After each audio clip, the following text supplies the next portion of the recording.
Guadalupe Gaitán, Natalia Monterrubianesi, Maru Rega Heredia y Matías Gronchi, que no solamente están contestando a vuestras actividades y leyéndolos, sino que estamos participando semanalmente de discusiones entre nosotros que nos enriquecen, que es básicamente la idea que teníamos desde Abuelas, no solo venir con nuestro material, sino poder interactuar internamente para crecer y probablemente las futuras cohortes vayan a ser mejores.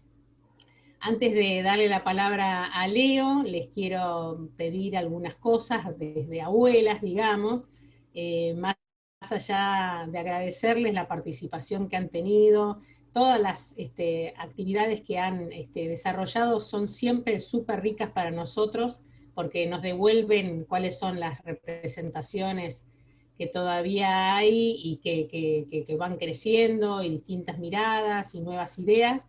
Les queríamos pedir además que para Abuelas es muy importante que ustedes a su vez se constituyan en difusores de la lucha de abuelas y a veces es con una simple acción de, por ejemplo, hacerse amigo del Facebook o hacerse amigo del Instagram de Abuelas, con eso solo uno ya está introduciendo dentro del ámbito en el cual uno se mueve habitualmente un nuevo actor que hace que tal vez alguien se sorprenda y pregunte y se sume también. Con esa pequeña acción hoy en día sabemos que estamos ampliando nuestra barrera de difusión y eso es parte de lo que les queríamos pedir y les agradecemos desde Abuelas. Bien, entonces Leo. Leo es un nieto restituido en 2005 por las abuelas. Él ahora va a contar su historia. Le pedimos que encare su historia desde algunos ejes que nosotros pensábamos desde el equipo que era interesante para ustedes. Y cuando más o menos termine su charla, la idea es que mientras tanto ustedes usen el chat para poder hacer todas las preguntas que se les ocurren en ese momento y después las vamos a levantar todas juntas. Les pido a todos y todas que cierren el micrófono, porque eso siempre ayuda a a la escucha. Y vuelvo a decir, poner todas las preguntas en el chat y cuando Leo termine, también si hace falta, además del chat, podemos abrir micrófono para que ustedes puedan compartir sensaciones, preguntas o alguna reflexión. Bueno, bienvenido Leo y muchas gracias por estar acá entre todos y todas.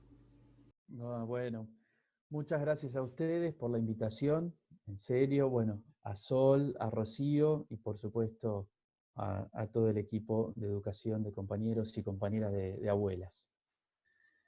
Bueno, como bien decía Irene, eh, me ha dado ciertas pautas para ir contando un poco mi historia de restitución, lo que fueron las dudas sobre mi identidad, cómo fue mi acercamiento a abuelas y después posteriormente el trabajo que fui desarrollando en abuelas y cómo me fui integrando a la institución. Así que si les parece bien, les cuento cómo fueron mis dudas primero sobre mi identidad. Para esto, como bien decía Irene, yo restituí mi identidad en el año 2005, en ese momento tenía 28 años, y un dato no menor es que yo ya tenía,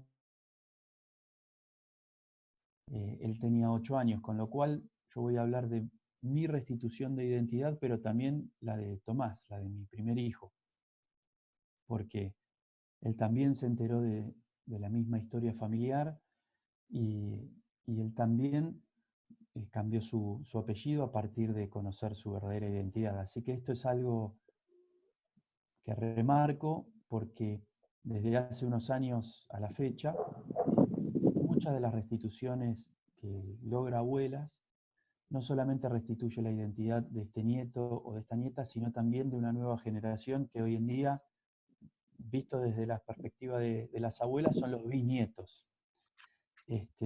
Así que es importante remarcarlo.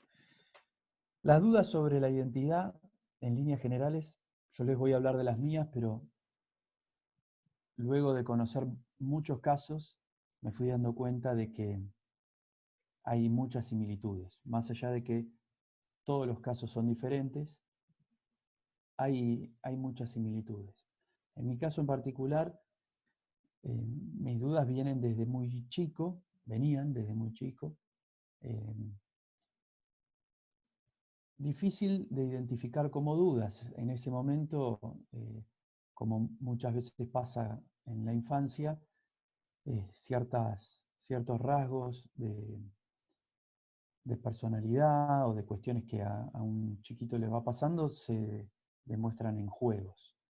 En mi caso en particular, después, a medida que fui creciendo, fui atando cabos y había, había algunos juegos que tenían que ver con la identidad. Y eran que, yo me acuerdo cuando era muy chiquito, que me iba a bañar, siempre jugaba mirándome al espejo, imaginando que había otra realidad atrás del espejo. Esto, por supuesto, a medida que fui creciendo me fui olvidando, pero después, en la medida que fui teniendo conciencia y verdaderas dudas sobre mi identidad, me fui dando cuenta y me fui acordando de esas cosas, ¿no? De esos juegos que imaginaba que atrás del espejo había otro yo, por decirlo de alguna manera.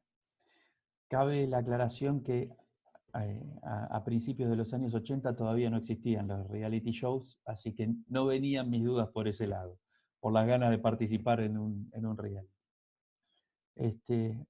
Después, a medida que fui creciendo en el colegio primario, ya llegando al colegio secundario, me iba dando cuenta de algunas particularidades que iban alimentando casi inconscientemente esta duda. Estas particularidades tenían que ver con que yo me crié con una familia, mis padres de crianza,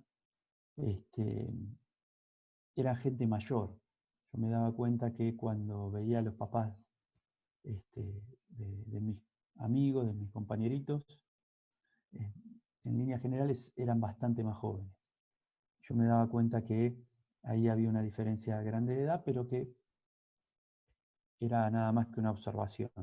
Otra de las observaciones, a medida que fui creciendo, veía que había muchas, en mi casa, de crianza, había muchas fotos mías y de mi hermana. Yo tengo una hermana de crianza mayor que yo, 5 años mayor. Ella tampoco es hija biológica de este matrimonio. Y teníamos muchísimas fotos de bebés, de la infancia, a medida que íbamos creciendo, pero no había ninguna foto de ninguno de los dos embarazos. Y eso también me generaba dudas. Otra de las cuestiones era que no teníamos un parecido físico. En mi caso, ni con mis padres de crianza, ni tampoco con mi hermana. Entonces, bueno, todas estas cuestiones que de manera individual quizás no dice mucho, pero a medida que se van sumando y se van acumulando, van generando una duda mayor. Y ya en mi etapa del secundario,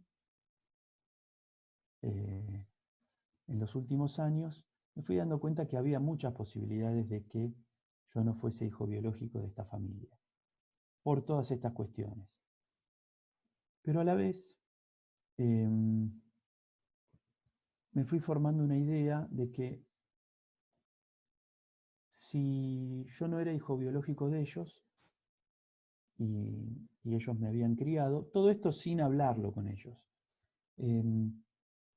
posiblemente o seguramente habría sido porque mi familia me había abandonado. Entonces, casi que automáticamente formé un pensamiento, quizás a modo de defensa, sin darme cuenta, de que digo, bueno, hay muchos indicios, seguramente yo no soy hijo biológico de esta familia, pero me crió con mucho cariño, con mucho amor. Y teniendo en cuenta eso, digo, bueno, si hay otra familia que a mí me abandonó, prefiero quedarme con la familia que me eligió. Y ese pensamiento lo tuve durante varios años. Alguna que otra vez he preguntado, pero, digamos, como estaba anotado como en los papeles como hijo propio, no como adoptado, y,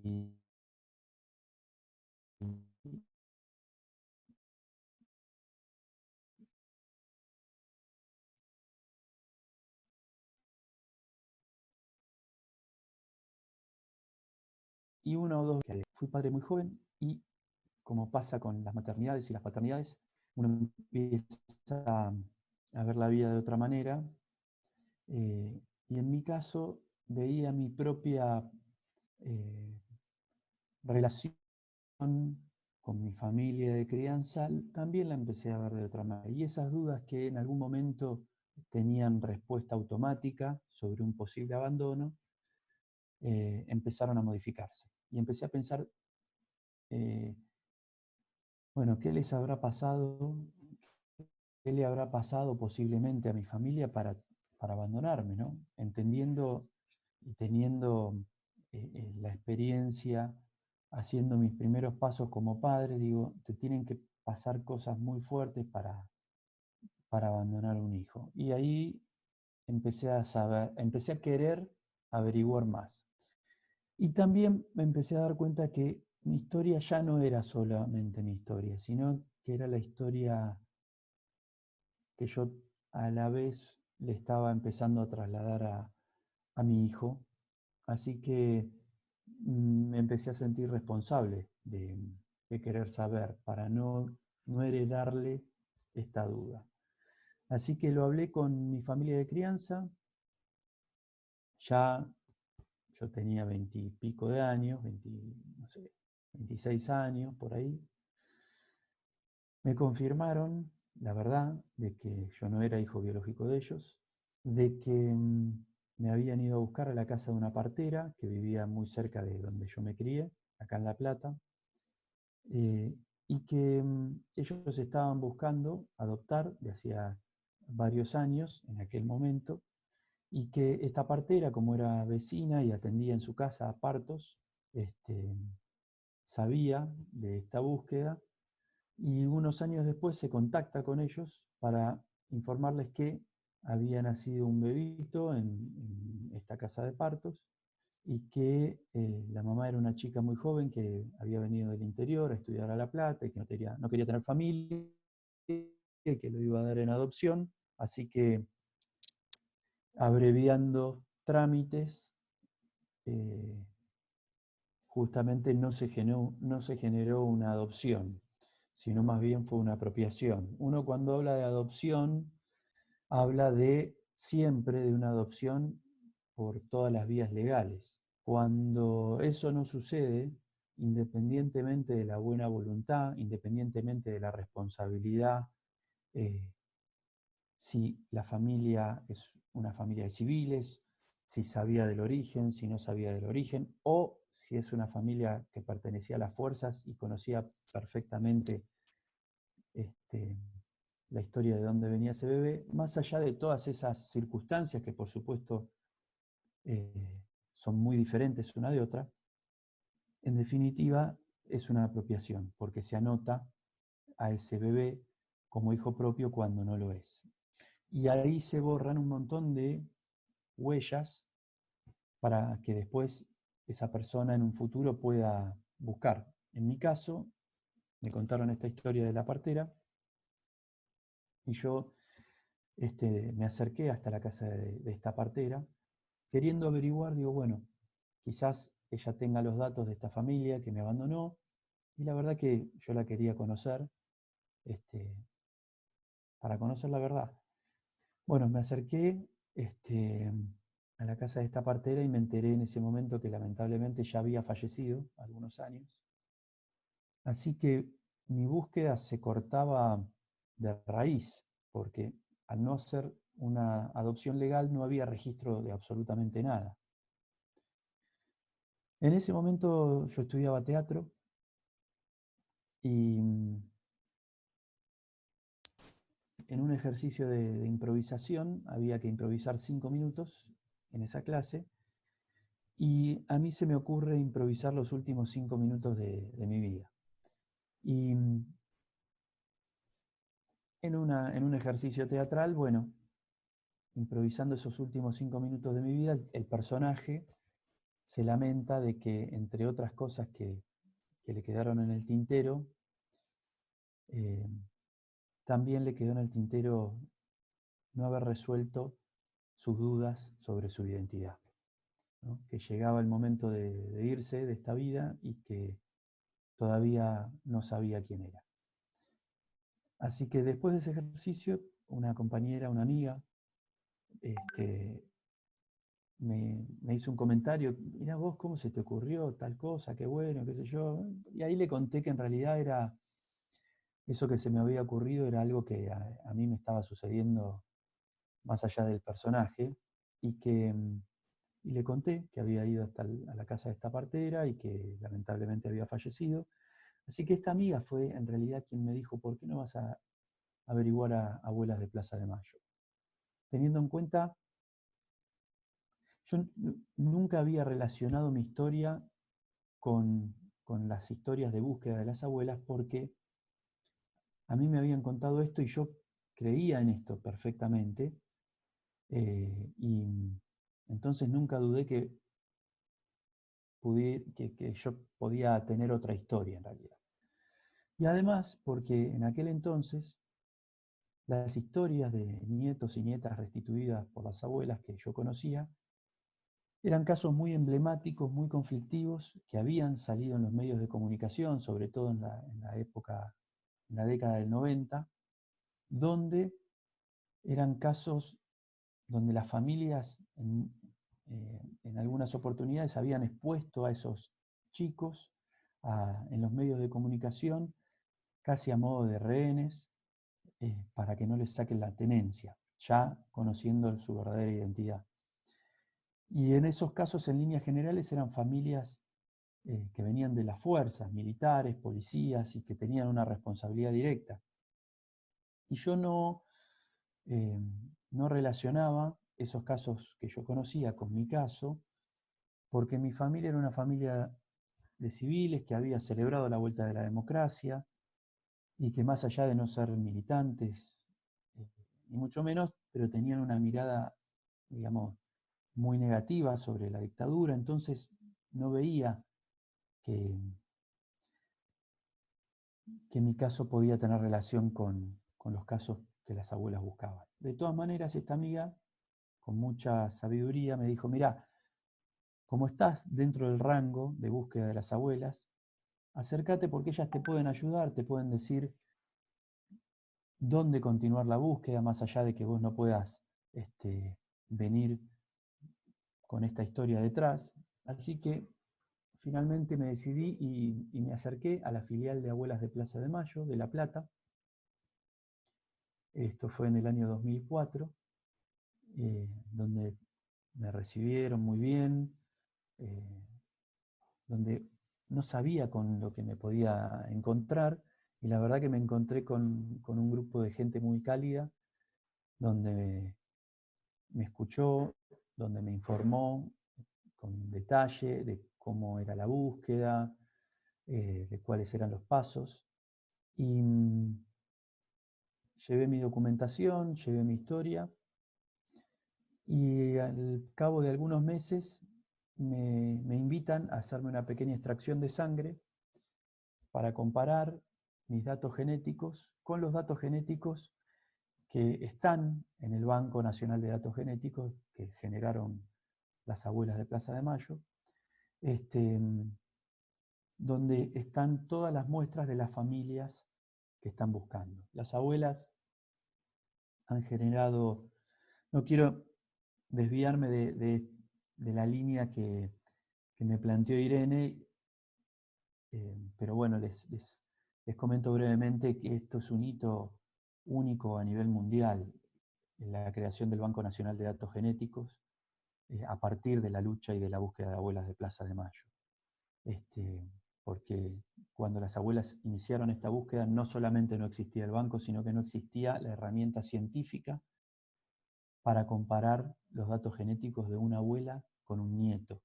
Y esto lo lograron las abuelas. Así que hago este paréntesis para que después en algún momento lo puedan leer en la página web de Abuelas. Está toda esta historia, pero la verdad que es fascinante. Ni más ni menos que al cabo de 9 meses de haberme hecho estos análisis, tengo los resultados. Y me informan que, bueno, que efectivamente a mí no me habían abandonado, que,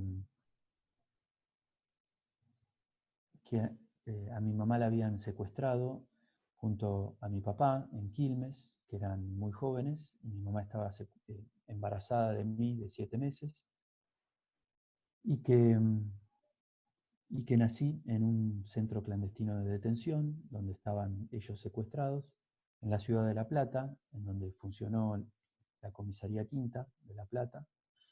Fue uno de los centros clandestinos de detención más grandes de acá de la ciudad. Y ahí me enteré de mi fecha de nacimiento, de mi nombre, y empecé a conocer a mi familia, y empecé a conocer mi historia. Así que ahí comenzó otra etapa, donde por un lado yo había logrado algo muy difícil, gracias al trabajo de Abuelas de Plaza de Mayo, muy, muy difícil, que es conocer tu verdadera identidad cuando no sos adoptado. Esto es buscar una aguja en un pajar, tanto en los casos que venimos del terrorismo de Estado, como también los casos que por fuera de este rango de búsqueda de las abuelas. Es muy difícil lograr conocer tu verdadera identidad. Y la verdad es que en el momento que a mí me lo dicen fue un gran alivio, porque sabía que era algo muy difícil y había logrado encontrarlo. Pero al mismo momento también tenía una sensación muy extraña y de tristeza, porque me daba cuenta de que había encontrado la verdad, pero que nunca me iba a poder encontrar con mis viejos, con mi mamá y con mi papá, que estaban desaparecidos desde aquel momento, y que, bueno, me empezaba a enterar de una historia muy dura. Ahí se inició otra etapa, que es la etapa no de la búsqueda de tu identidad, sino de transitar esa restitución de identidad. Conociendo a la familia, con algo muy, muy fuerte que me pasaba a mí en ese momento, que yo tenía un temor muy grande de cómo transmitírselo a Tomás, a mi hijo, toda esta situación. Y la verdad es que les cuento una anécdota que es muy gráfica, porque ni bien yo me entero de mi verdadera identidad, bueno, como les contaba, fue algo muy fuerte, una mezcla de emociones.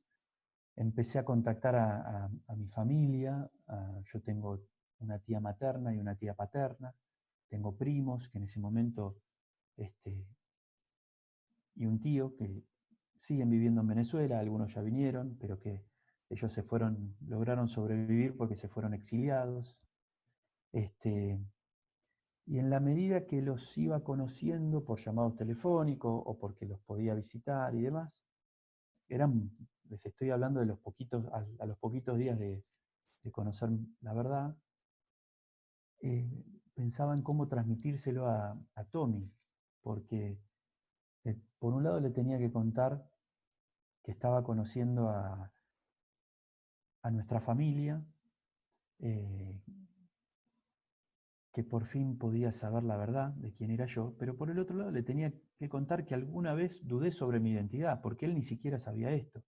Y también tenía que enterarse de que los abuelos, que para él eran sus abuelos paternos, digamos,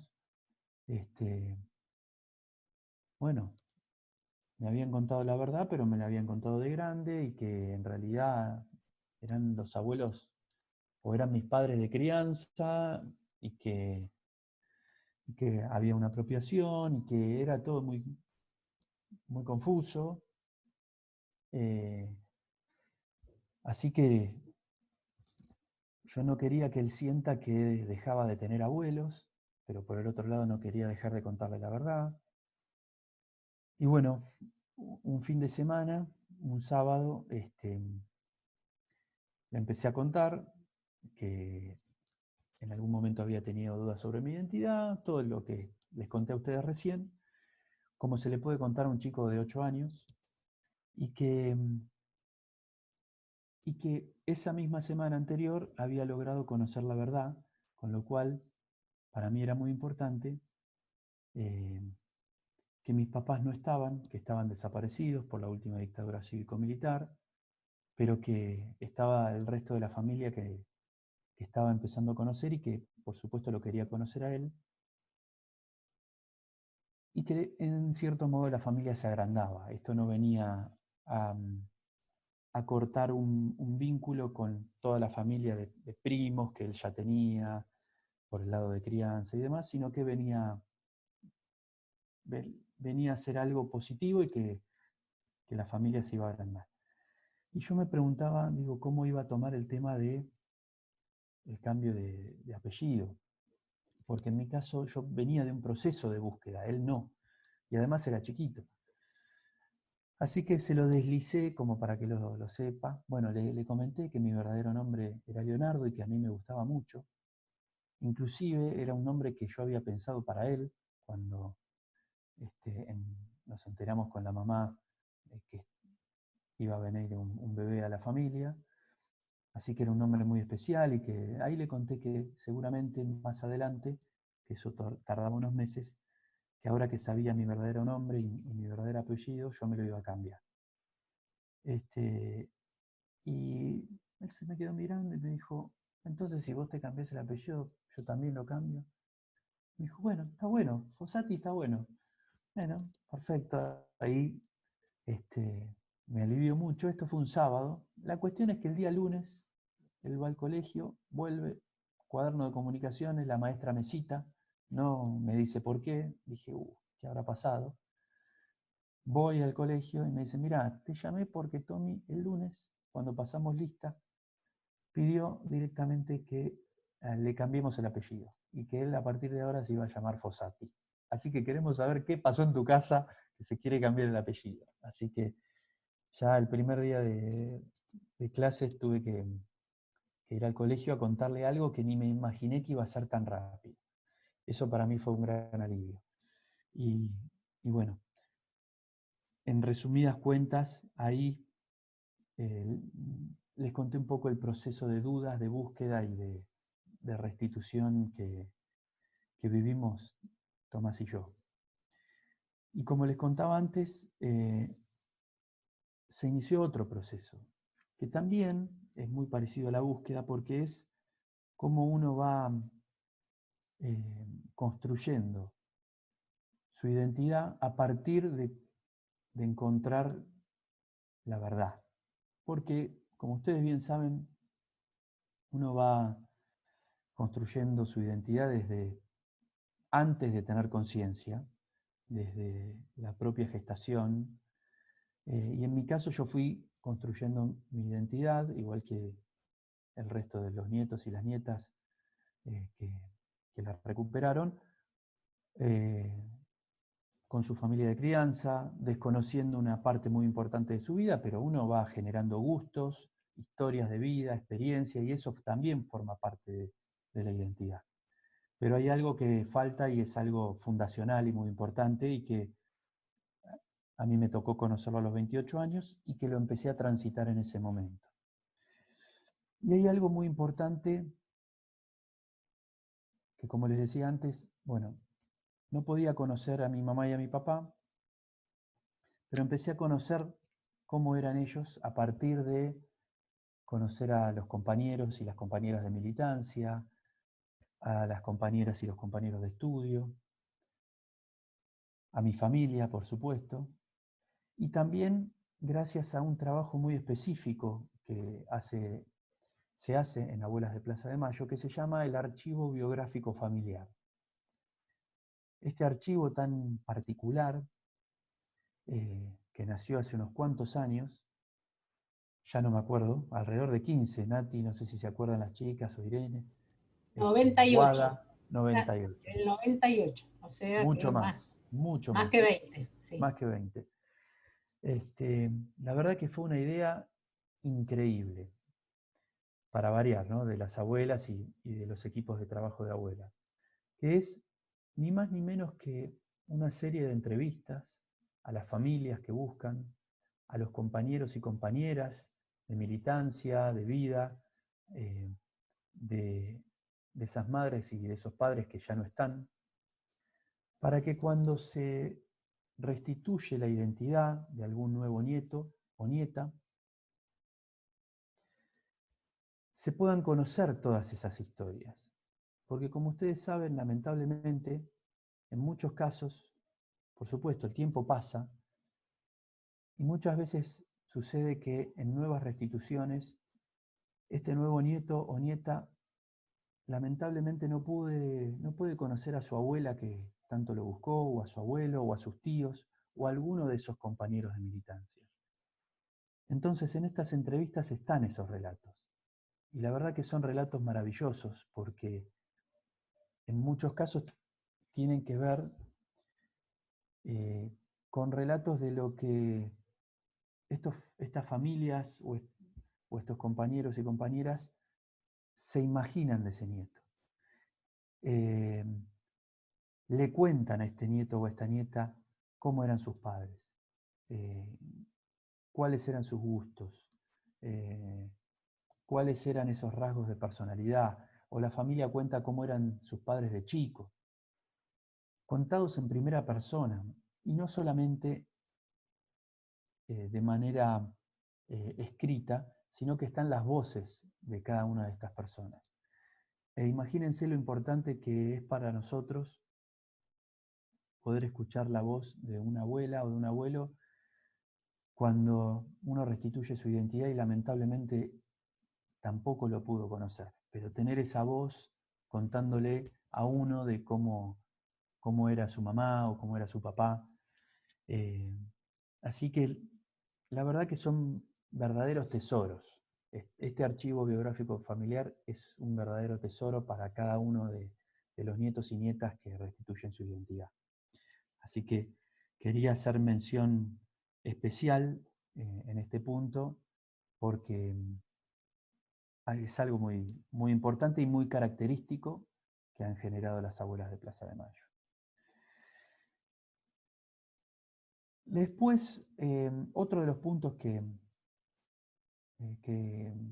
quiero hacer hincapié y que Irene también me nombró, tiene que ver con cómo se fue dando un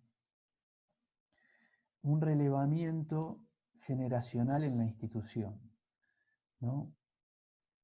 Un recambio, a mí me cuesta decir recambio porque la verdad que las abuelas con un promedio de 90 años todavía siguen participando de la misma forma, de la forma en que su salud se los permite, por supuesto, pero para que se den una idea, hasta antes de la pandemia y de la cuarentena, las abuelas iban algunas todos los días a la institución, otras todos los martes, día donde se desarrolla la comisión directiva, religiosamente. Y la gran mayoría de las abuelas que siguen yendo a la institución son abuelas que encontraron a su nieto y a su nieta. Pero desde hace más de 40 años no solamente buscan a su nieto o a su nieta, sino que buscan a todos los nietos y las nietas. Y esto es un punto crucial en la institución, porque habla de que es realmente una búsqueda colectiva, una lucha colectiva, y es entendida así desde los primeros años,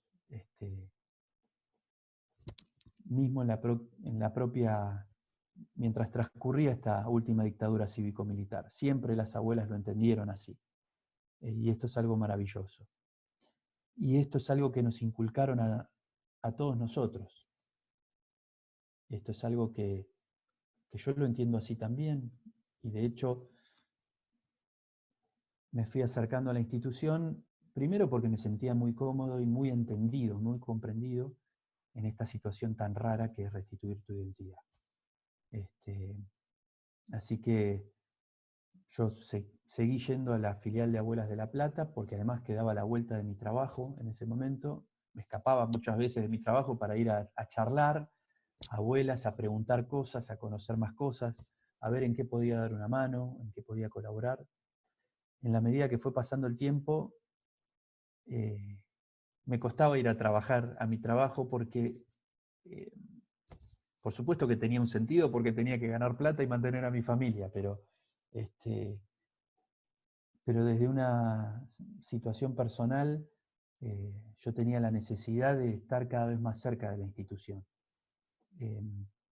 Y empecé a acompañar a las abuelas a diferentes charlas, en los colegios, a las facultades, a diferentes entrevistas, a colaborar con esa difusión que es dar tu propio testimonio, ¿no? Dar a conocer un poco esto que les estoy contando, cómo surgieron las dudas, para que otras personas, quizás en situaciones parecidas, se animen a dar ese paso. Así que esa fue mi primer tarea en abuelas. Después, las abuelas me fueron invitando a tomar otras responsabilidades y a representarlas en diferentes ámbitos, como en el Instituto Espacio para la Memoria, o representarlas a ellas en lo que es la ex-ESMA, en un directorio que está conformado por diferentes organismos de derechos humanos. Después representar a todos los organismos en un ente que está conformado y que lleva adelante las políticas ahí en la ex-ESMA. Así que fui desarrollando diferentes roles con mucho orgullo y con mucha responsabilidad.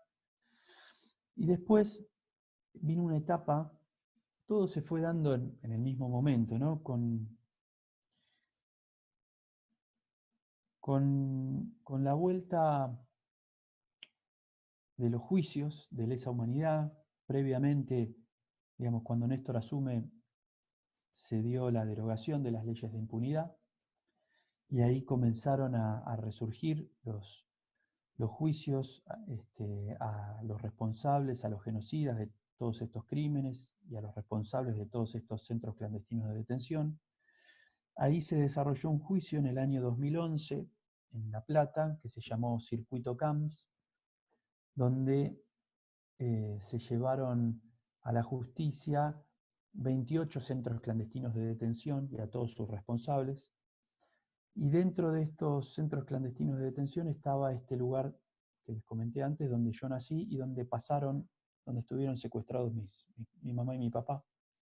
Así que yo me presenté como querellante junto a la querella de abuelas y di testimonio y tuve la oportunidad, gracias a la generosidad de los abogados de abuelas, de en los alegatos solicitar la desafectación del destacamento de Arana, acá en La Plata, que funcionó como centro clandestino de detención, y de la comisaría quinta, representando a abuelas de Plaza de Mayo en esos alegatos. Y fue ahí que, junto con Emanuel Lovelli, que fue el abogado que llevó adelante esa querella, junto con otros abogados, con Colín Torre y con Germán Kexler, acá en La Plata, nos propusimos hacer todo lo que estuviese a nuestro alcance para llevar adelante ese pedido de desafectación de estos dos lugares.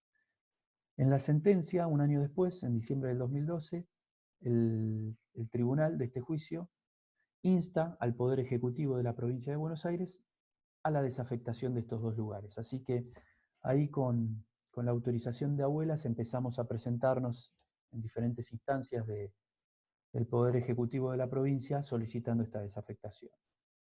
En el año 2013, al año siguiente, logramos que se señale este lugar como ex centro clandestino de detención. Este lugar seguía funcionando, estos dos lugares seguían funcionando como comisarías normales en La Plata, así que logramos señalizarla junto a la Secretaría de Derechos Humanos de aquel momento. Esto fue en el 2013. En el 2015, antes del cambio de gobierno, logramos una desafectación parcial, donde se desafectaron la zona de los calabozos. Siguió funcionando la comisaría como tal, pero logramos subdividir el patio y la zona de los calabozos, donde fue el núcleo del centro clandestino de detención. donde funcionó la maternidad clandestina también. Hago una salvedad de este centro clandestino de detención, donde pasaron más de 250 personas. Pasaron 10 mujeres embarazadas. En esta maternidad clandestina nacimos 2 personas. Pasaron chicos también robados junto a sus padres en los diferentes operativos.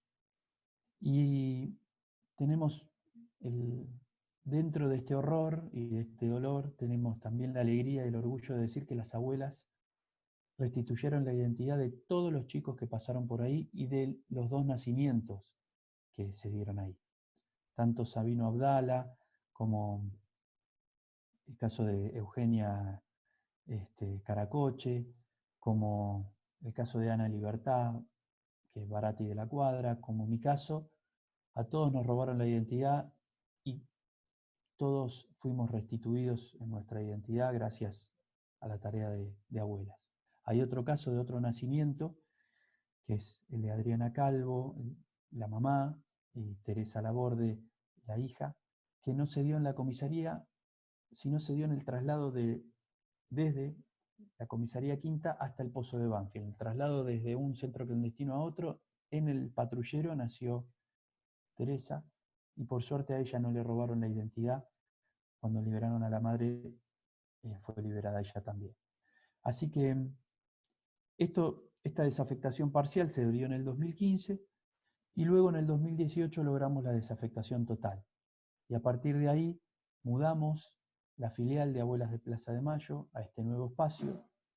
Generamos un espacio para la memoria, seguimos haciendo un trabajo muy duro de conservación y de puesta en valor del lugar, que hay un sector que está muy deteriorado. Pero el año pasado, en marzo del 2019, abrimos ese espacio a la comunidad junto con la filial de Abuelas de Plaza de Mayo e iniciamos un nuevo espacio para la memoria en La Plata, donde nos visitaron más de 3.000 chicos de diferentes colegios secundarios, otros miles de estudiantes de diferentes carreras, de diferentes universidades, y también en un auditorio anexo que se construyó, desarrollamos todas las semanas diferentes actividades culturales.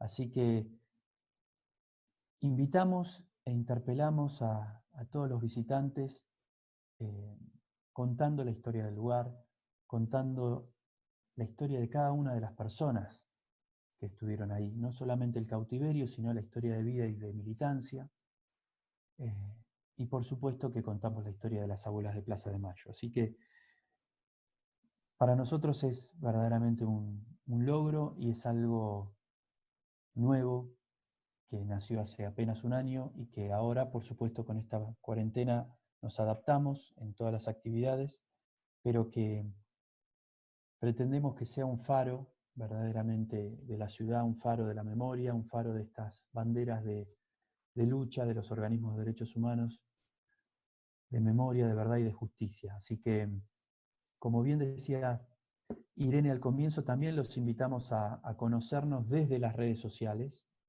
como espacio para la memoria, ex Comisaría Quinta, tanto en Instagram como en Facebook, nos pueden visitar. Y pueden colaborar también desde la difusión, solamente con ser amigos en las redes sociales. Así que bueno, este es un breve resumen de estos últimos 15 años en los cuales restituí mi identidad, me fui sumando a la tarea de abuelas y acá estamos, ¿no? 15 años después. Acá estamos. Leo también participó de la serie Acá estamos, que hicimos entre las abuelas y Canal Encuentro, así que si quieren además pueden volver a escucharlo en el canal de YouTube de Abuelas. No vi que hubiera preguntas en el chat, así que abrimos a preguntas que quieran hacer. Perdón, Irene, me gustaría decir algo. Dale. Gracias, Leo. Primero, siempre te escuché creo que 1000 veces hablar y todas las veces me emociono de la misma manera. Creo que acá vi también algunas caritas emocionadas. Eh, Quería retomar una cosita, en realidad no tengo algunas cositas que dijiste y que me parece que se relacionan con el curso y que está bueno volver a traer. Y me voy a centrar en este momento en el tema de la comunicación y de cómo todos y todas podemos ayudar al encuentro de más nietos y más nietas. Creo que fue muy claro, vos contaste cómo te acompañó una persona, una compañera de teatro, o sea, también el tema del arte, ¿no? Siempre está ahí presente.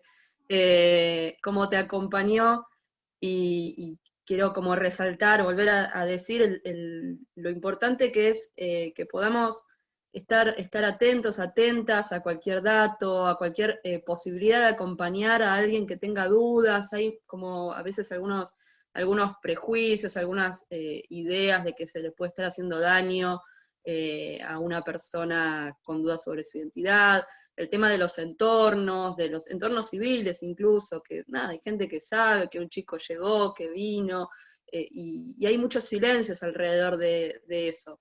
Entonces, me parece que acá Leo lo que está contando es de alguna forma cómo a él también lo ayudó a poder conversar con esta persona, sentirse acompañado, y a veces no es hacer la denuncia, que de hecho la palabra denuncia es un poco fuerte en abuelas, sino es poder hablar con esa persona y entre todos y todas ir construyendo la posibilidad para que se quite las dudas. Los testimonios de los nietos y las nietas suelen ir en esta línea después de lo liberador, que resulta saber la verdad y que después, como vimos también en el curso, cada uno y cada una hace lo que puede y lo que quiere con eso, no hay como una obligación en algún sentido. Quería como resaltar eso. Y después contar que las abuelas, una cosita muy chiquitita, Leo decía antes de la pandemia, las abuelas iban abuelas a la sede de Ceballos los martes, algunas todos los días, y ahora están participando por Zoom de reuniones que se hacen los viernes con las áreas, están como muy metidas, y Estela siempre dice que mientras haya una abuela, manda una abuela, pero hay todo otro resto de familia y de hermanos, de primos, de tíos, de gente participando en abuelas que también tiene como un impulso importante, y que la idea es seguir sumando voluntades para que aparezcan todos y todas, porque lamentablemente el tiempo corre y bueno, tenemos que tratar de resolver este tema en algún momento. Eso, le cedo la palabra a quien quiera. Quería como focalizar en este temita del acompañamiento, porque es algo que trabajamos mucho desde la comunicación de abuelas. Parece muy importante que se pueda acompañar de distintas formas al nieto o a la nieta, en realidad a la persona que tiene dudas sobre su identidad. Bueno, genial, Nati, perfecto. Lo que quiero es leer una pregunta que llegó para Leo, que dice, antes que nada, gracias por compartir con nosotros tu historia. Quería hacer una consulta, si es posible, ¿cómo siguió tu relación con tu familia apropiadora? ¿Cómo fue que le comunicaste la recuperación de tu identidad? Bueno, yo en ese momento les comuniqué que mi búsqueda siempre fue no compartida. Yo me acerqué a abuelas. A la única persona que le había comentado que me había acercado a abuelas fue a esta amiga de teatro, y a nadie más. Y en la medida que fue pasando el tiempo, esta amiga me preguntó un par de veces, le dije, mira, no tengo noticias, así que seguramente no viene por este lado, y casi que la cosa se diluyó. Pero mientras tanto yo seguía llamando de vez en cuando a ver si había novedades. En ese momento también los tiempos eran otros, se tardaba mucho en obtener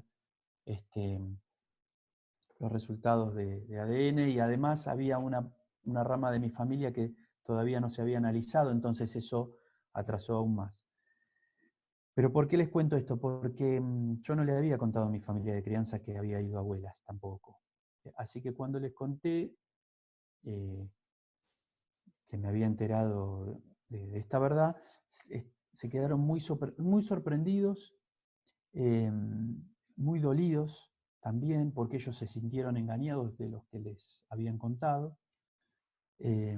Acuérdense que yo les comentaba que era porque mi viejo de crianza ya falleció, pero era bastante mayor, tenía casi 80 años en ese momento, 70 y largos, y la verdad que se sintieron engañados, dolidos porque se encontraban que había una familia atrás que buscó durante mucho tiempo y que ellos no conocían esa situación. Así que muy sorprendidos. Yo continué teniendo relación con ellos, pero también tengo que ser franco, yo durante mucho tiempo o durante algún tiempo los puse en dudas, porque también fui conociendo otras historias de abuelas donde eran muy parecidas a las mías, donde al principio no tenían nada que ver, pero después sí tenían que ver, porque había una conexión con algún conocido, con algún amigo, o médico, o militar, o policía, bueno. Y es difícil que te oculten esta situación o te mientan durante 28 años. Después es difícil volver a confiar. Así que yo me tomé mi tiempo para también, de alguna manera, hacer otro tipo de recorrido y ver si lo que me habían comentado era la verdad o si era una historia. A pesar de que me habían criado con mucho cariño y con mucho amor, porque esa es la verdad es eh,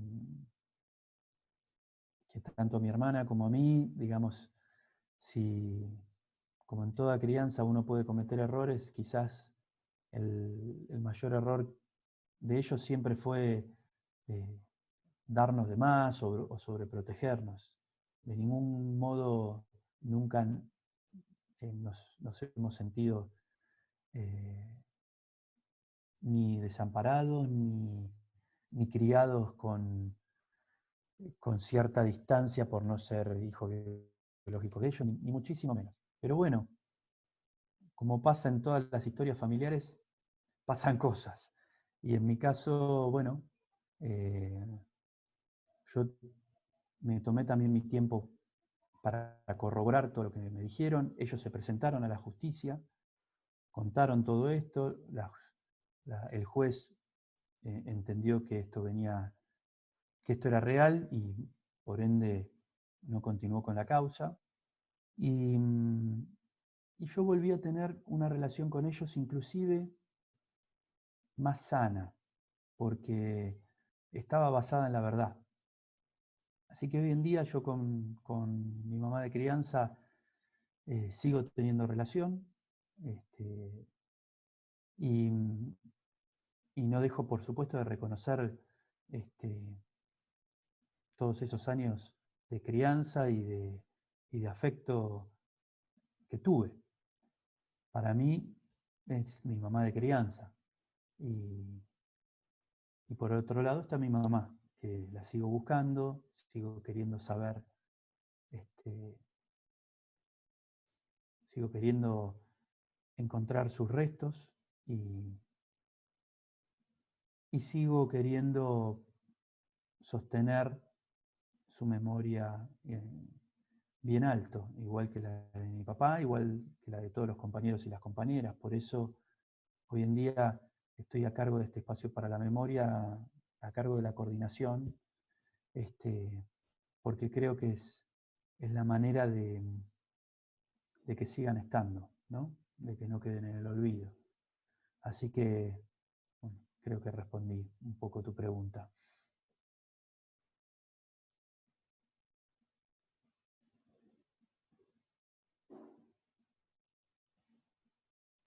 Sí, Mirta, ¿querés hacer una consulta? Pero tenés que habilitar tu micrófono, que no te estamos escuchando.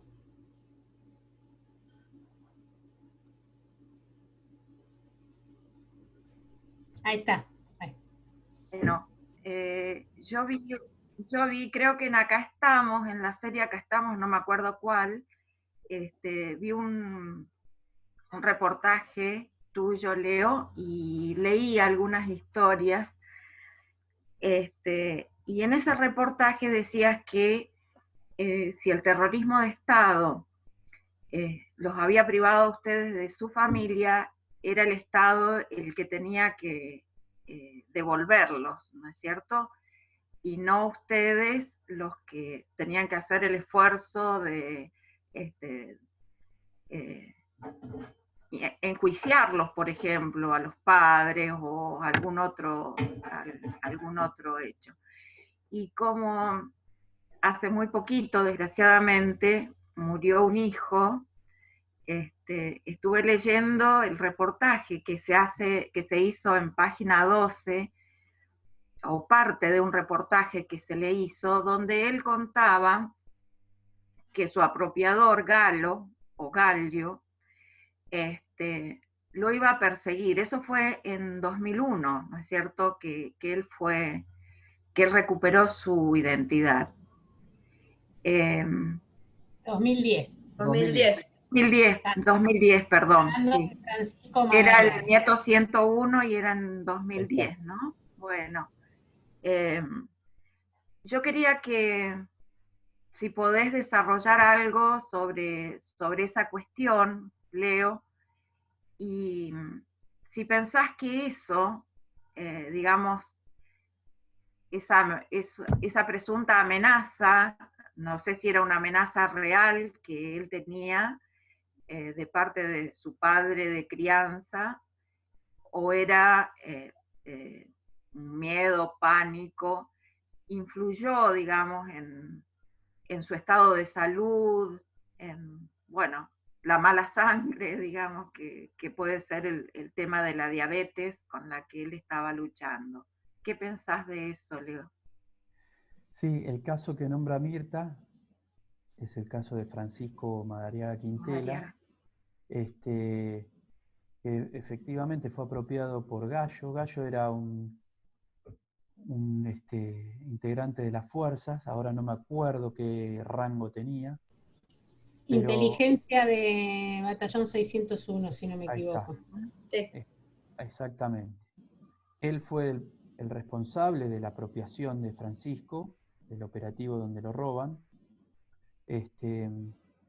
Pero además de todos estos crímenes que cometió, además lo crió a Francisco en un ámbito de violencia, en un ámbito de permanente hostilidad, de maltrato infantil y juvenil, donde Francisco desde muy chico se crió bajo amenaza. Con lo cual, él no se sintió amenazado por primera vez cuando restituye su identidad a partir de las consecuencias legales que podía tener Gallo, sino que él se crió bajo amenaza. Entonces, teniendo en cuenta esto, sin lugar a dudas que eso influyó desde muy chico en su vida, en su estado de salud, en esa diabetes que lo acompañó desde chico y que influyó tanto en lamentablemente, su muerte en la semana pasada. Hay muchas historias muy crueles, independientemente de lo cruel que es robarle un bebé a una familia, ¿no? Imagínense ese dolor en carne propia, seguramente debe ser de los más atroces que puede vivir una mamá y un papá. Pero además de eso, de robarse un bebé para maltratarlo, para violentarlo, para criarlo con desprecio, duplica el horror. Y hay muchos casos que fueron así. Y esto, una de las cosas que puede explicar esto es que muchos de los nietos y de las nietas robadas fuimos botines de guerra, ¿no? Hablo en general. Hay un libro que se llama Botín de Guerra, hay una película que se llama Botín de Guerra, y que es ni más ni menos que eso, ¿no? Había muchos apropiadores que sabían de nuestros orígenes, que en muchos casos fueron los responsables de los asesinatos de nuestros propios padres, que cada vez que veían a ese nene crecer, o esa nena, estaban viendo un botín de guerra. Y yo creo que ese fue uno de los motivos de esa crianza con tanto desprecio y con tanto odio, ¿no? Estaban viendo, en definitiva, en los ojos de ese nene o de esa nena, los ojos de esa mamá o de ese papá desaparecido. Y bueno, el caso de Francisco fue uno de esos casos. Haciendo referencia al curso, podemos volver a retomar en la clase 4, cuando se habla de la cuestión psicológica, y se hace la distinción entre la cesión del deseo que ocurre cuando una familia legalmente entrega la crianza a una familia adoptante, y la voluntad de poder, que es la que ejerce la familia apropiadora. En el caso de Francisco, como dice Leo, la voluntad de poder se expresó de una manera no soslayada, sino brutal. ¿Sí? O sea que hay casos así y son los más dolorosos, obviamente. ¿Hay más preguntas? Nati, vos tenías una pregunta, ¿puede ser?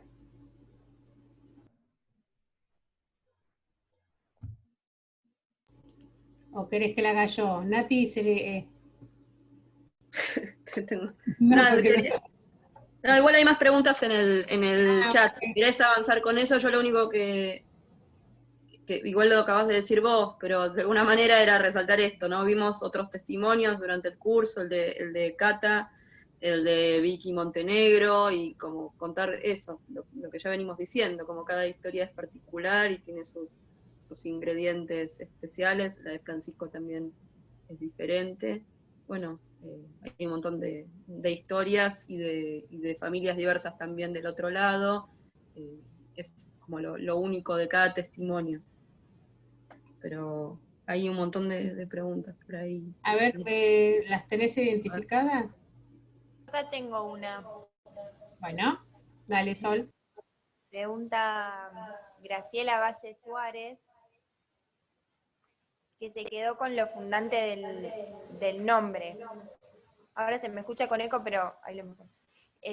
Se queda con lo fundante del nombre y pregunta, ya que en algún lugar se registró y dejó huella, no por nada se relativa al ser papá, y pide quizá profundizar en eso, en cómo se conecta esa casi decisión de nombrar a tu hijo Leonardo. Y quizás agrego yo ahí, bueno, en muchas ocasiones al volver a esa historia de las mamás y de los papás y encontrarse con algunos elementos de la identidad en los cuales uno se encuentra a uno mismo, o quizás se reactivan algunas relaciones o similitudes con la historia personal, sobre gustos. Bueno, en el curso vemos que la identidad es una construcción, que además de lo biológico es un proceso que se va construyendo a lo largo de los años. Pero bueno, qué emocionante también encontrarse con elementos de la identidad de los papás, de las mamás que se encuentran en la propia historia, en la propia identidad. Además de este dato, y si querés profundizar en esta pregunta de Graciela, ¿qué otros elementos encontraste de parecidos en esa historia? Está bueno porque para nosotros son cosas muy valiosas a medida que vamos conociendo nuestra historia familiar y vamos restituyendo nuestra identidad, vamos también identificándonos por primera vez con ciertas cosas que quizás no las hemos tenido porque nos criamos con otra familia. A mí me pasó que lo primero fue esto, cuando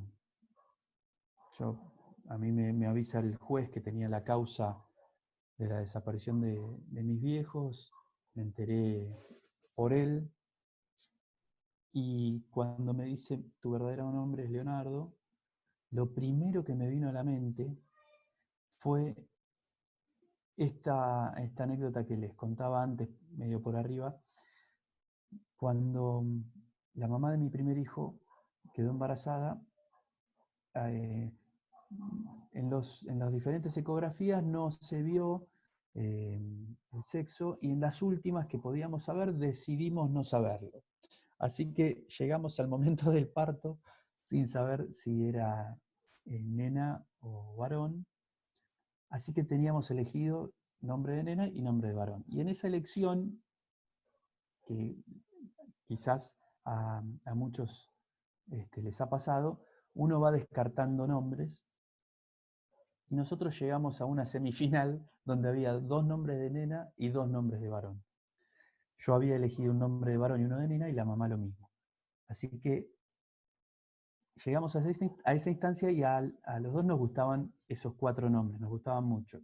Los nombres de varón, uno era Tomás y otro era Leonardo. Los nombres de nena, uno era Emma y la otra era Lara. Y nada, la cuestión es que ahora no, al final quedó Tomás. Pero la propuesta del nombre Leonardo era mía. Y yo, por supuesto, que me había olvidado de esa anécdota. Habían pasado 8 años, me había olvidado por completo. Pero volvió de manera muy clara cuando me dijeron tu nombre es Leonardo. Lo primero que pensé fue, casi le ponemos Leonardo a Tommy. Digo, increíble. Y al principio dije increíble, y después dije no. Evidentemente, a mí me pasaba algo en el embarazo de Tommy, el embarazo de la mamá, cuando estaba Tommy en la panza, que yo era bastante pesuti, porque le acariciaba la panza, le besaba la panza, le hablaba, siempre entendiendo de que había una conexión, en realidad buscando una conexión, ¿no? De hecho, escuchábamos música juntos, creyendo de que ese bebé podía escuchar música en la panza y que podíamos influir en sus gustos musicales. Así que yo siempre creí en eso. Y cuando me tocó a mí estar, en cierto modo, del otro lado del mostrador, me empecé a dar cuenta de un montón de cosas que eran ciertas, que no podían ser solo casualidades. Que una cosa puede ser casualidad, pero esto del nombre fue muy concreto, y les cuento otra anécdota muy cortita también, que quizás es muy boba, pero es muy representativa. Cuando conocí a mi tía paterna, a la hermana de mi papá, por primera vez, fui a la casa a comer, y como no nos conocíamos, me hizo de todo para comer. Pastas, ensalada, milanesa, qué sé yo. Entonces, había de todo en la mesa, y yo le dije, bueno, quédate tranquila que a mí me gusta todo. Morfo de todo, así que está buenísimo. Soy muy fácil.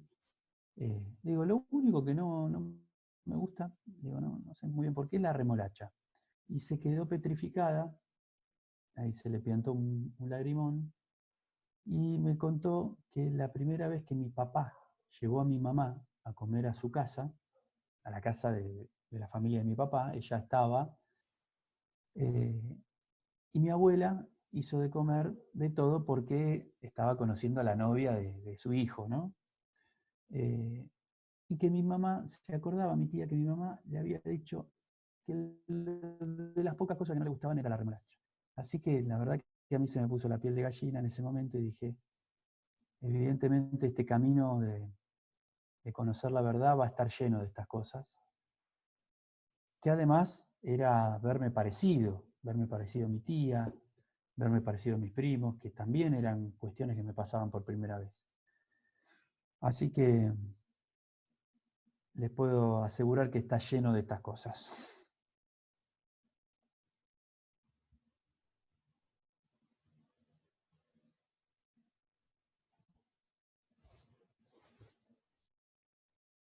Y son muy lindas. Leo, no, sí, quería decir una cosita nomás. Leo, vos después, hace no tantos años, tuviste más hijos, ya restituidos, y a lo mejor podés hacer alguna mención también a a la forma en que ellos, él y ella, entienden su identidad, su nombre, tu historia, digo, como para marcar también la diferencia, ¿no? Entre la historia que vivió Tommy y la que pudieron haber vivido Ciro e Inés. Sí, totalmente diferente. Bueno, de una segunda gestión tuve 2 hijos más y Ciro, que acaba de cumplir 8 este fin de semana, Inés tiene 4 años. Y ellos se criaron, obviamente, con su verdadero apellido, con el apellido Fossati, por, por parte paterna.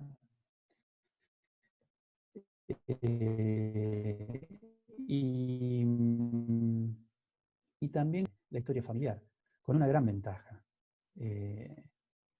Nacieron en los 2000, estando Canal Encuentro, Paca Paca, con una apertura en la sociedad que impulsaba este conocimiento, impulsaba estas políticas de memoria, verdad y justicia, entonces había muchas más herramientas para encararlo. Así que tanto Ciro como Inés, ya desde Inés tiene 4 años, va al jardín de infantes y desde que tiene uso de razón sabe que sus abuelos están desaparecidos y que ella se llama Inés, igual que su abuela,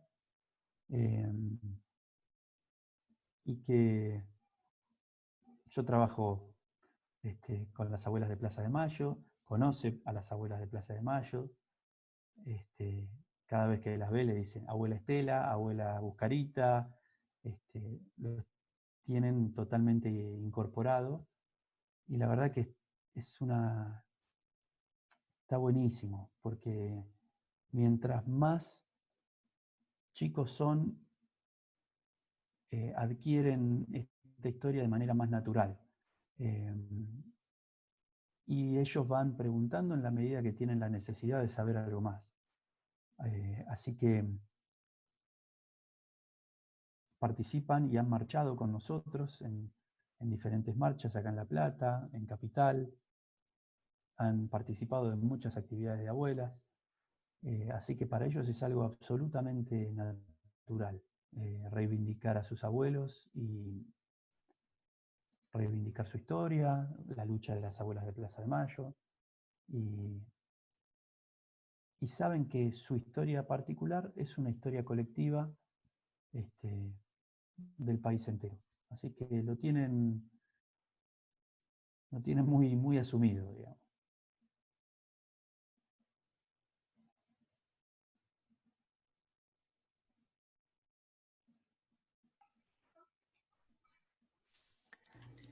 Ire, hay otra pregunta ahí en el chat. Ah, dale, Guada. Hay una pregunta que dice, pregunta Leo por tu hermana de crianza y cómo sigue esa relación, siendo que ella también es adoptada en otras circunstancias. ¿Cómo se vivencia para ambos esa relación luego de que vos conociste tu identidad? Bueno, mi hermana nació en el año 72. Ella aún hoy continúa buscando su identidad. Yo la acompaño en esa búsqueda, la acompaño, bueno, en su momento fuimos a la CONADI, a la Comisión Nacional por el Derecho a la Identidad. A medida que yo fui conociendo diferentes mecanismos, también la fui ayudando a ella. A ella le entregó un médico, también le contaron a la familia que era una historia de abandono. Este médico falleció, para variar, pero pudo hablar con este médico antes de que fallezca y le contó cómo había sido todo y que él no tenía registro de esta familia, que nació acá en un hospital de La Plata. La cuestión es que al día de hoy ella continúa buscando y es algo obviamente siempre doloroso porque uno puede lidiar con eso, pero nunca se olvida. de eso. Entonces, es algo que te acompaña el resto de tu vida. Y bueno, ojalá tenga la oportunidad. Hay diferentes ONGs que acompañan este tipo de búsquedas por fuera del rango de búsqueda de abuelas. Y está la Comisión Nacional por el Derecho a la Identidad, que también ha resuelto muchas de estas historias. Así que ella no pierde las esperanzas, se mueve, ha contactado diferentes líneas y posibilidades de investigación. Y bueno, actualmente vive en Neuquén, ya desde hace muchos años. Yo sigo teniendo relación con ella. Así que, bueno, ojalá pueda tener esa suerte. Sé que sé en carne propia lo importante que es y sé también lo importante que es para ella esta búsqueda y lo que podría significar encontrar la verdad. Así que ojalá que así sea.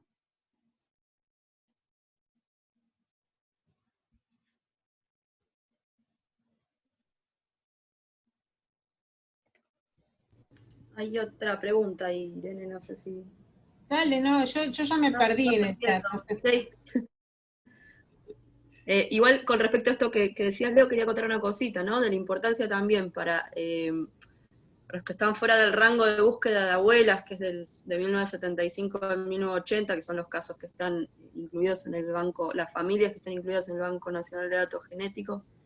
También la importancia de armarse en luchas colectivas, de poder juntarse, de tomar esto que de alguna forma las abuelas fueron haciendo medio intuitivamente, porque no existía, era algo inédito, y como lo importante también de fortalecer a estos colectivos, de que el Estado también tome esta búsqueda como una búsqueda válida. Y también ahí de intentar romper los pactos de silencio sociales, ¿no? que de alguna manera favorecen que esto siga sucediendo, esto de lo que se ve en los casos de apropiación por fuera de lo que es el terrorismo de Estado. Dicho esto, voy a leer una pregunta que dice: buenas noches, gracias por compartir tu historia. Veo un denominador común en varios casos donde el entorno empuja, amigos, compañeros de trabajo, etcétera, ante la duda de identidad. ¿Crees que si no hubiera sido por ese empujón hubieras recurrido a abuelas? Dice: gracias, hago esta pregunta por acá porque en casa hay mucho ruido, pues nos pasa a todos. No lo sé, sinceramente no lo sé. Posiblemente hubiese ido unos años después, cuando a partir de un nuevo gobierno donde toma estas banderas como política de Estado, se empezaron a dar a conocer diferentes historias, no solamente estas que les comentaba antes, que yo podía conocer desde los años 90, sino que historias como la mía se empezaron a dar a conocer, así que posiblemente me hubiese acercado, al verme identificado en algo, me hubiese acercado a las abuelas. A ver, yo no es que tenía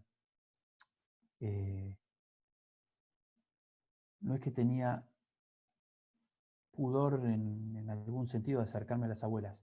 No entraba en mi órbita la posibilidad de que mi historia fuese una de las historias que las abuelas estaban buscando. Por eso no me entró en radar esa posibilidad. Pero inclusive yo, habiéndome criado en La Plata, a 3 cuadras de la Facultad de Bellas Artes, he participado de varias marchas de la Noche de los Lápices, conocía varias historias, pero vieron cómo son estas vendas mentales. No asimilaba que podía mi historia tener relación con una familia que estaba buscando, sino que siempre creí lo que me habían contado, confié en eso y bueno, mi búsqueda estaba en función de esa verdad, entre comillas. Sí, quiero destacar que a los 30 años de abuelas, que fue en el 2007, se hicieron muchas producciones, digamos, especialmente Televisión por la Identidad, que fue la primera vez que se pudo poner una serie ficcionada de distintos casos de abuelas en la televisión por aire. Y eso fue muy, muy importante porque la cantidad de gente que se acercó fue impresionante, y a partir de ahí creo que, bueno, ya en el 2006, con los 30 años del golpe, había habido también muchas participaciones, la novela Montecristo, que también tomaba el tema de abuelas dentro de su narrativa. Creo que a partir justo de poco después de que vos te animaras, Leo, empezó a ver en la televisión distintas expresiones que tal vez sí te hubieran animado a correr y enfocarte, ¿no? Así que está bien eso, de los tiempos que se van llevando adelante, ¿no? Como fue cambiando la difusión. Nati, vos tenías ahí... No, leo si quieren lo que va pasando en el chat. Dice, ¿cuánto nos dan? No hay palabras que digamos que los represente. Creo que las abuelas se multiplican por miles. Del curso aprendí tanto y me empodero y lo transmito con mucho compromiso. No se conoce viva voz la lucha y lo que han fundado.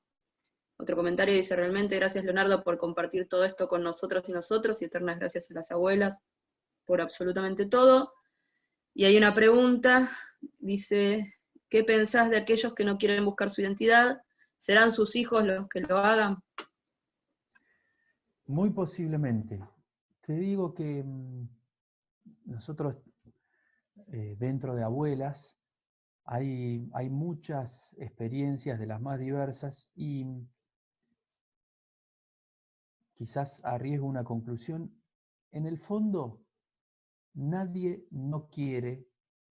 con dudas, no quiere resolver su identidad. Lo que pasa es que sus temores a veces no le permiten avanzar. Esto lo digo con conocimiento de causa porque he conocido infinidad de historias que no querían hacerse el ADN, que no querían, que ponían trabas en la justicia y que a final de cuentas restituyeron su identidad y con el paso del tiempo se dieron cuenta que no es que no querían, en el fondo querían. Lo que les pasaba es que tenían muchísimo temor con lo que se podían encontrar, muchísimo temor con las consecuencias judiciales que podían recaer sobre sus apropiadores, y un temor lógico. Imagínense que fueron criados de una manera, en muchos casos, de una manera tal, desde chiquitos, que veían esto, veían a las abuelas y a esta lucha como algo sumamente negativo,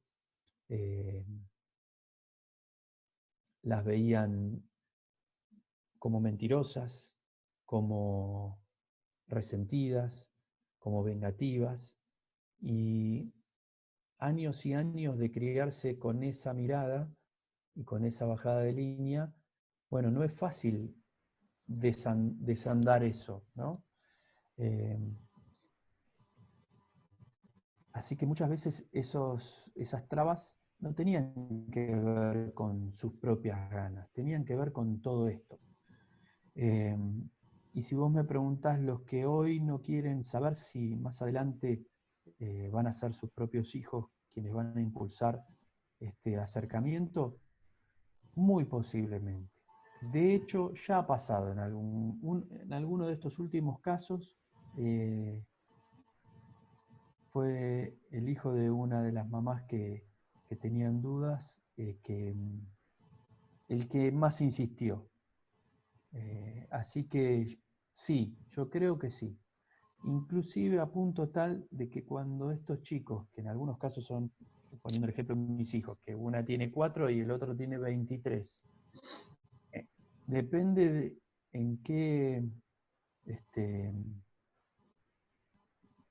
rango etario estén, también van a darse cuenta que es su derecho saber, no solamente que puede estar bueno, que pueden ser ellos facilitadores para que sus propios padres su mamá o su papá puedan restituir su identidad, sino que también en algún momento se van a dar cuenta que ellos están en su derecho. Así como quizás muchos de nosotros hemos conocido historias de familias que han viajado a Europa, a Italia o a España o a donde sea para conocer sus orígenes o el pueblito donde su abuelo tuvo que abandonar en plena guerra a su familia para venirse a vivir a la Argentina, y que fueron ellos quienes fueron reconstruyendo ese árbol genealógico. Posiblemente nuestros hijos, en algunos casos, sean quienes vayan a reconstruir esa historia. Por eso es tan importante esta retransmisión y este recambio generacional, no solamente entre las abuelas y nosotros, sino entre nosotros y nuestros hijos. Que ya nuestros hijos desde esta corta edad empiecen a conocer primero la verdad, a conocer la historia, pero después a hacerla propia y a entender la importancia de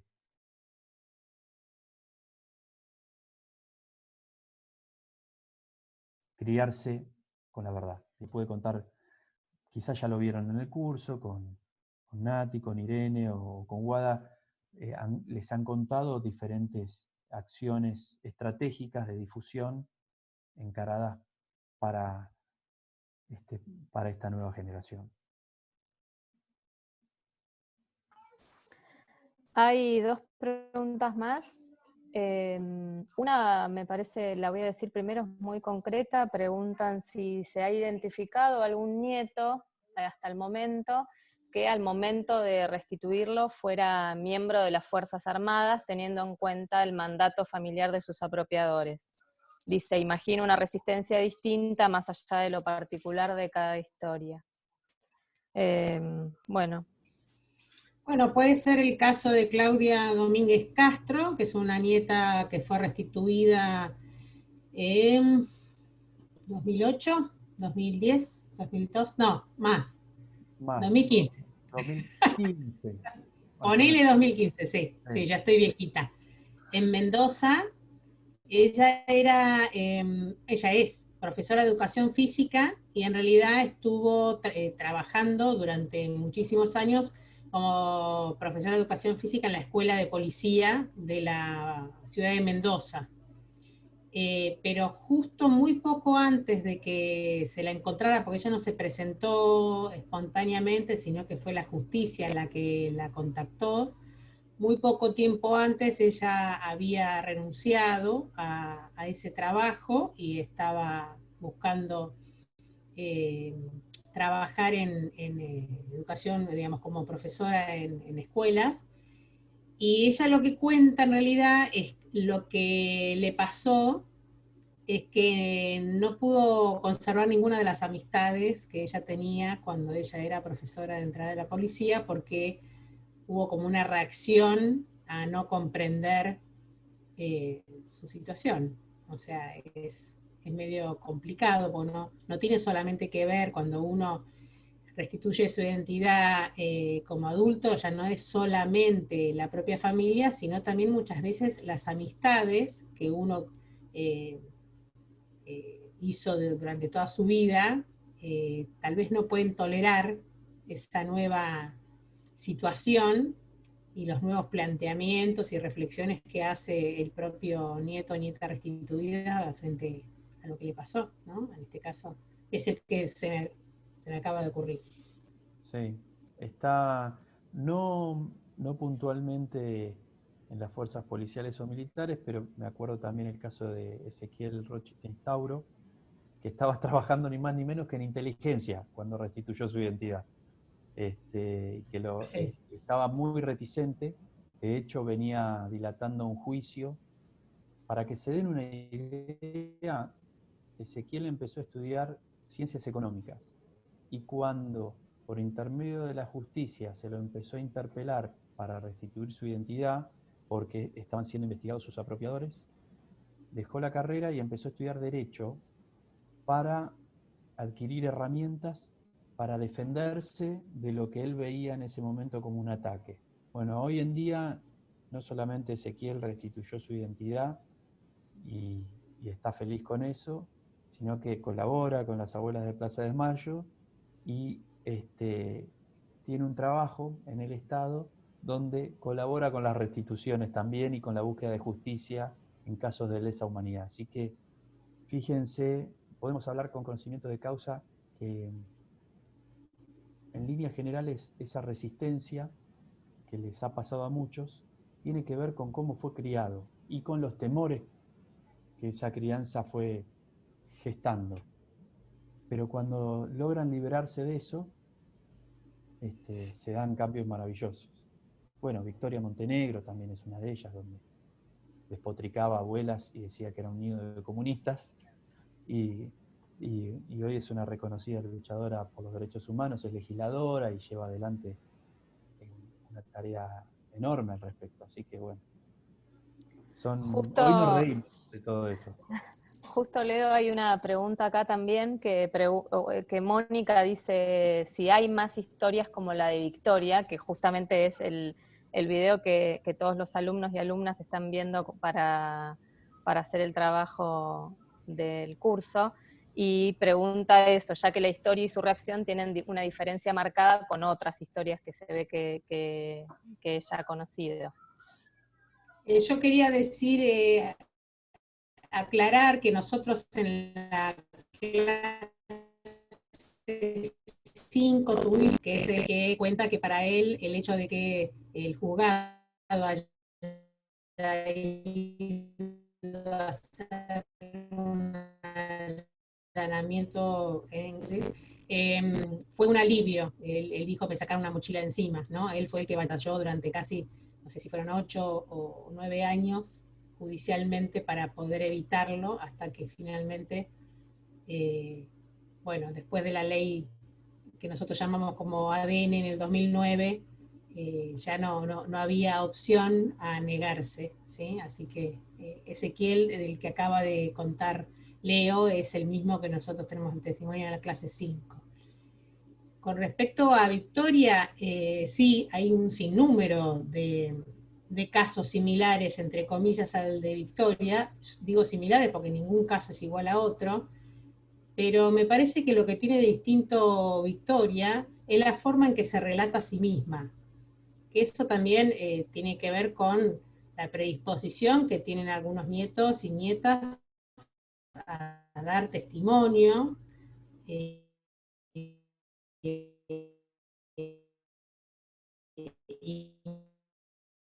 no tienen problema a ser públicos, y no los vamos a conocer porque tienen el derecho a guardarlo en el ámbito de lo privado, digamos, ¿no? En el caso de Victoria creo que es muy valioso el cómo ella misma se puede relatar a ella misma, de cómo ella pensaba cuando ella era María a su ser Victoria, ¿no? O sea, yo creo que lo valioso de ese testimonio no solamente la vida que ha tenido, sino la capacidad de Victoria de relatarlo. ¿También? En eso creo que es especial. Sí, sin duda. Y ahí se ve el poder de la negación, que todos tenemos en algún momento de la vida, porque bueno, Victoria, para quienes la conocen, una cara de salteña hermosa, se pensaba alemana, porque el apropiador Teflaf, 1,90 m y pico, rubio, de ojos claros, ella lo cuenta, y lo cuento por supuesto de esta manera simpática, porque lo cuenta ella de ese modo. Ella siempre se pensaba alemana, se miraba al espejo y decía, yo soy como mi papá, alemana. Y bueno, la verdad que justamente lo que hicieron ciertas crianzas fue poner una venda adelante de los ojos y no ver lo obvio, lo que teníamos adelante, y uno le cree. Un chico o una chiquita, ¿qué otra cosa hace que creer las cosas que te dice tu mamá y tu papá? Y vos te criás con eso. Es más, no solamente te crías con eso, lo vas a defender. Y yo creo que muchas de estas actitudes hablan de las buenas personas que son, que han sido muchas nietas y muchos nietos, que han defendido con uñas y dientes hasta las últimas instancias de darse cuenta a su familia de crianza, hasta que se dieron cuenta que estaban defendiendo algo que no correspondía, que ellos, nuestra generación fuimos víctimas de todo esto. No éramos culpables de nada. A nosotros nos robaron, nos cambiaron la identidad y a muchos los han maltratado. Y a pesar de eso hemos sentido culpas por querer saber la verdad. Bueno, todo eso es un proceso.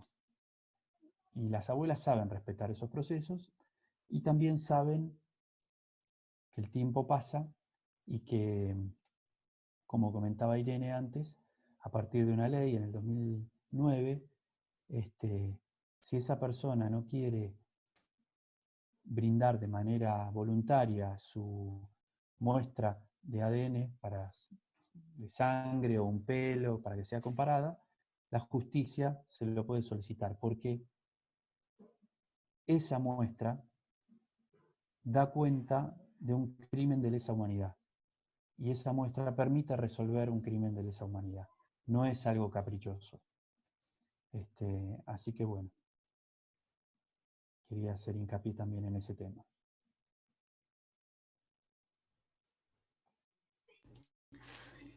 Bueno, no sé si sigue habiendo preguntas. Hay una última, Irene.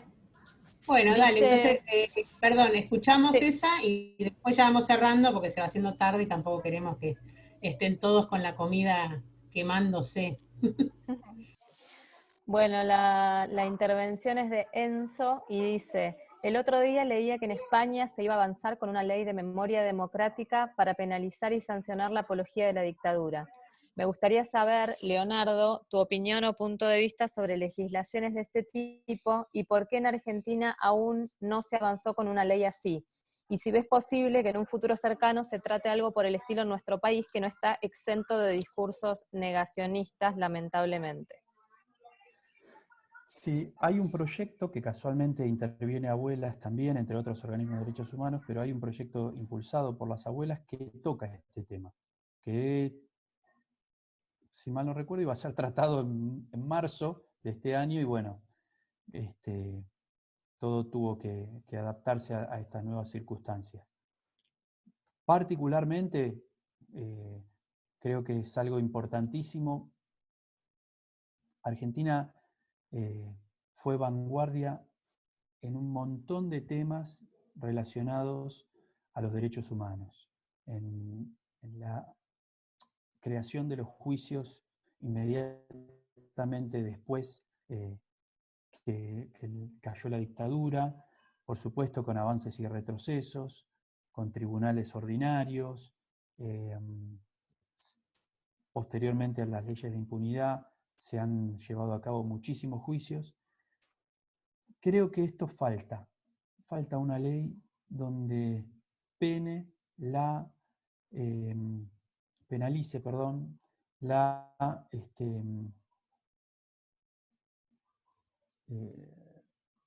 apología de la última dictadura cívico-militar o los delitos cometidos dentro de esta última dictadura cívico-militar. Creo que sí, porque se habla livianamente, muchas veces amparado en la libertad de prensa, en la libertad de opinión. Sabemos claramente que no lo es cuando se pone en tela de juicio la cantidad de desaparecidos, más allá de los simbolismos. Durante muchísimos años se pusieron en tela de juicio los robos de bebés. Hay documentales que hablan del tema.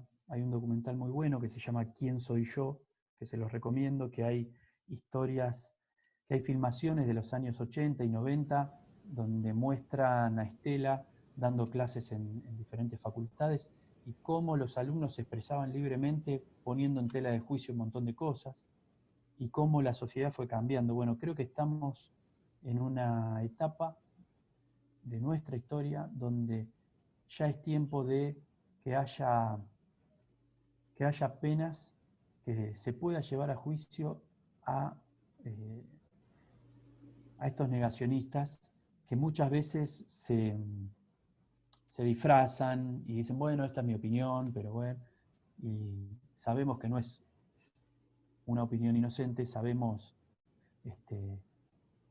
en muchos casos sabemos que fueron responsables civiles de esta última dictadura cívico-militar, que ese también es otra línea judicial que no se pudo lograr y que el gobierno anterior la frenó. Había muchos juicios pendientes que iban en esa línea y que ahora se van a retomar.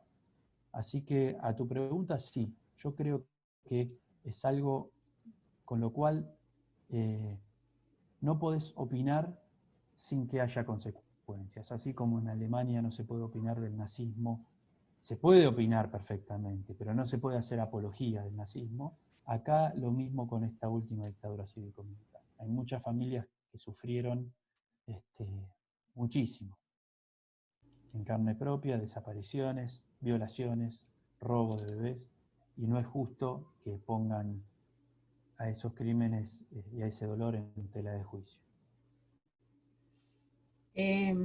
Bueno, primero contarte, Leo, que nosotros vimos en la clase 1, que fue parte de la actividad, el fragmento al que te referís, de Estela de Carlotto en la UBA, así que nuestros estudiantes lo tienen bien identificado, ese fragmento, nuestro caballito de batalla. Por otro lado, remarcar algo que también sé que los tutores contestaron, creo que, si no me equivoco, en la actividad de la clase 5, donde queríamos dejar en claro que más allá de las leyes que se puedan dictar o las leyes que ya existen, tanto las argentinas o las internacionales, los pactos internacionales sobre derechos humanos, ninguna ley ni ningún derecho está garantizado si la sociedad no está activa en su defensa. Así que no es para contradecirte, Leo, sino que decir, quiero agregar que más allá de que algún día exista o no una ley que pene o penalice la apología de la dictadura, esto va a seguir ocurriendo en tanto nosotros como sociedad lo permitamos. En cambio, si como sociedad nos formamos y entendemos por qué eso es dañino para nosotros y somos defensores de la democracia y de juzgar aquellos crímenes de lesa humanidad, más allá de todo eso, algún día no va a ser necesaria la ley, ¿está bien? Pero aunque la ley nunca esté de más, lo que sin duda es necesario siempre es que estemos activos como ciudadanos defendiendo todo aquello que nos parece justo. Bueno, me gustaría cerrar en realidad, como dije, porque bueno, ya se está haciendo tarde, uno se quedaría horas escuchándote, Leo, y escuchando las preguntas de todos.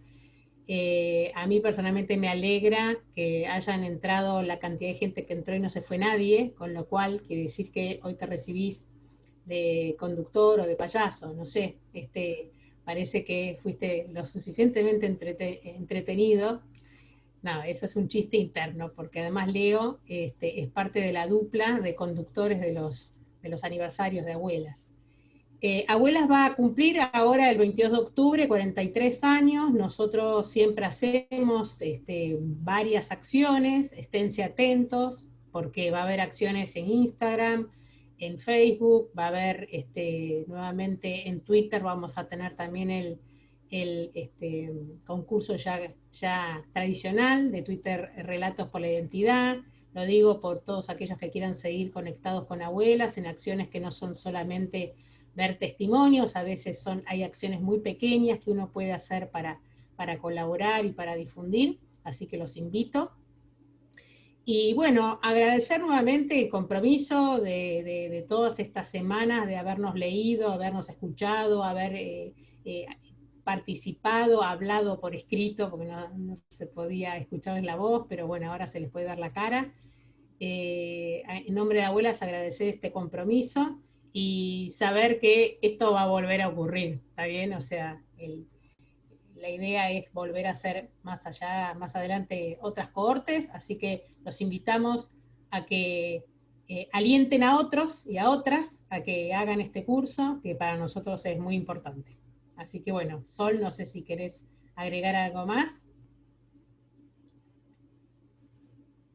me parece volver a agradecer por estar hasta estas horas y gracias, Leonardo, por transmitir esta historia con tanta emoción. En todo momento veía las caras de las participantes emocionadas, así que bueno, muchísimas gracias de vuelta, abuela, por poder compartir esta experiencia de aprendizaje con la Subsecretaría de Derechos Humanos. Gracias a todos y a todas, y bueno, esperamos sus trabajos finales. El martes que viene es la fecha de entrega, espero que este encuentro por Zoom les aliente a seguir escribiendo. Bueno, gracias a todos Y a todas. recuerden que hay un foro de consultas, o sea, cualquier cosa, el foro en su aula tiene el foro de consultas para poder... Juan Pablo quiere decir No, está aplaudiendo. Está bien, ok, saluda, perfecto. Bueno, Yo ¿estamos? les agradezco a ustedes la buena onda, el cariño de los mensajes, la calidez, y siempre a disposición para lo que necesiten. Están las redes sociales de abuelas, las del Espacio para la Memoria, que es un espacio de las abuelas, así que a disposición, nos ponemos en contacto y para mí es una alegría enorme participar de estas charlas y saber que hay futuros difusores de esta lucha, cada vez más, cada vez somos más. Así que, gracias.